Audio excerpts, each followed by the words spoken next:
I opened the door, expecting nothing more than the quiet clatter of espresso machines and the familiar warmth of a weekend coffee run. Instead, I was met with a pair of eyes, round, alert, and just inches from my waist. A dog, sitting in a chair, indoors.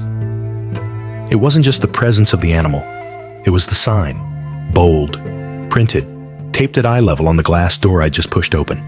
No pets allowed, no fine print, no ambiguity. And yet, there she was. A woman sat comfortably, latte in hand, chatting with another customer, while her dog interacted freely with guests like it owned the place. No vest, no leash, no indication this was a service animal.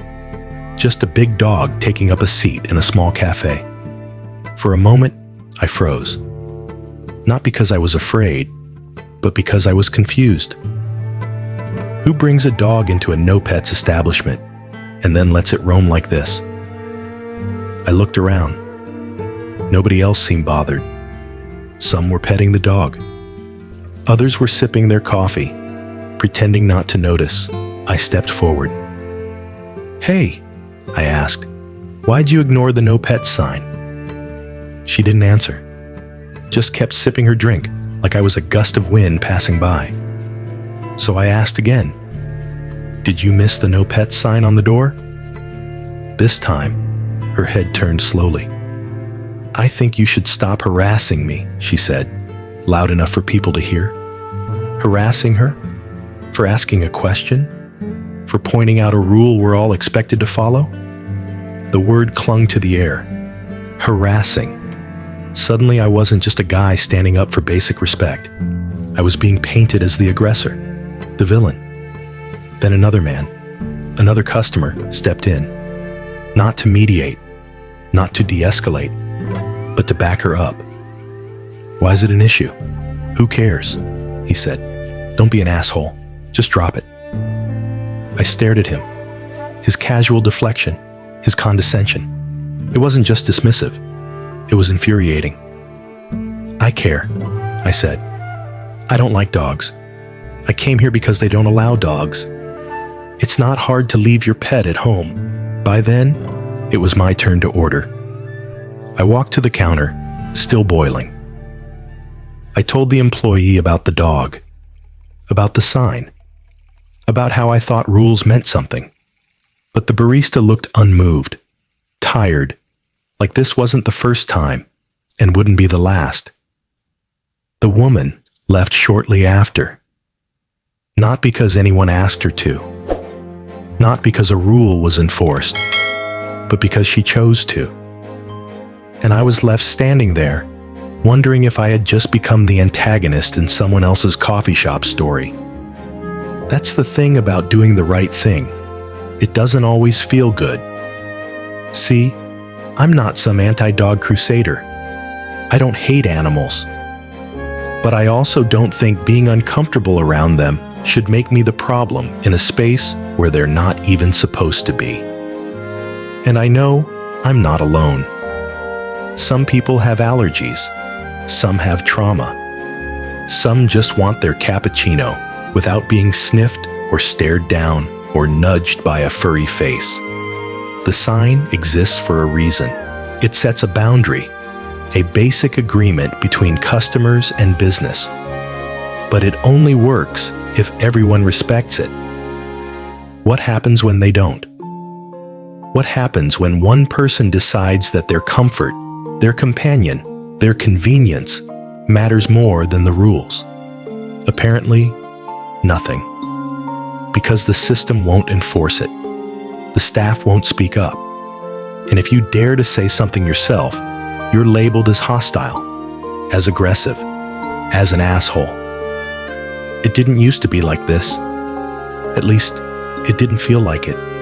There was a time when signs meant something, when no meant no, when shared space meant shared rules. But lately, it feels like entitlement is louder than decency. Like the world bends for those who push and breaks for those who don't. You want to know the worst part? I felt ashamed for asking a question. ashamed for expecting the sign to mean what it said. And that shame, manufactured, misplaced, was her shield. She didn't answer because she didn't need to. All she had to do was call me a harasser and watch the crowd turn on me. And they did.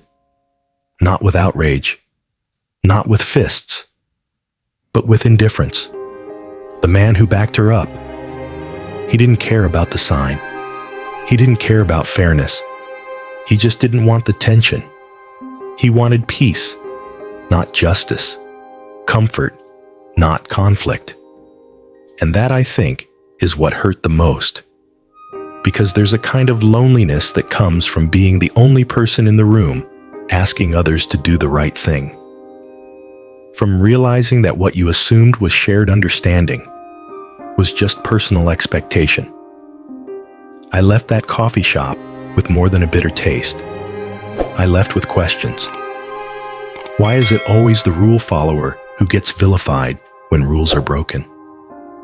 Why are staff conditioned to look away instead of speak up? And why do we, as a society, keep normalizing selfishness disguised as self-expression? She brought a dog into a place where dogs weren't allowed. That's a fact. She ignored a clearly posted rule. That's a fact. And when asked about it twice, she called it harassment. That's a tactic, because that word isn't just a shield, it's a weapon.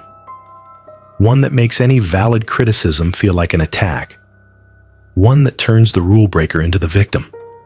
And the worst part is, it worked. So, am I the asshole? For asking why she ignored the sign? For expecting a business to uphold its own policies? For not pretending it didn't bother me? I don't know. But I do know this. Next time I see a sign on a door that says, "No pets," I'll probably hesitate before stepping inside. Not because I don't trust the business, but because I don't trust the people. And maybe that's the real tragedy. Not the dog, not the coffee, but the quiet, eroding trust between strangers in a public space. Because once you lose that, what else is left? It's easy to say, just let it go. It's easy to stay silent when someone else breaks a rule that doesn't directly hurt you. But silence isn't neutral. Sometimes, silence is surrender. What this story shows, beneath the surface, isn't just a coffee shop confrontation. It's a clash of values. One person expected a shared agreement to be honored. Another person believed they were the exception. And when no one speaks up, the exception becomes the norm. So what do? We ask ourselves, where's the line between standing up for rules and becoming the villain for doing so? Where's the line between community accountability and public shaming? This story doesn't give us easy answers, but it does give us a mirror to see ourselves, to ask, would I speak up? Would I follow the rule? Would I care? We live in a culture where being considerate is often mistaken for being weak, and where being loud is confused for being right. Let's change that. Let's talk about it. Comment below. Was the poster wrong to speak up? Or is the real issue that no one else did? Let us know what you would have done. You would. Because here at AITA Stories, we're not just telling stories, we're starting conversations. Thanks for listening.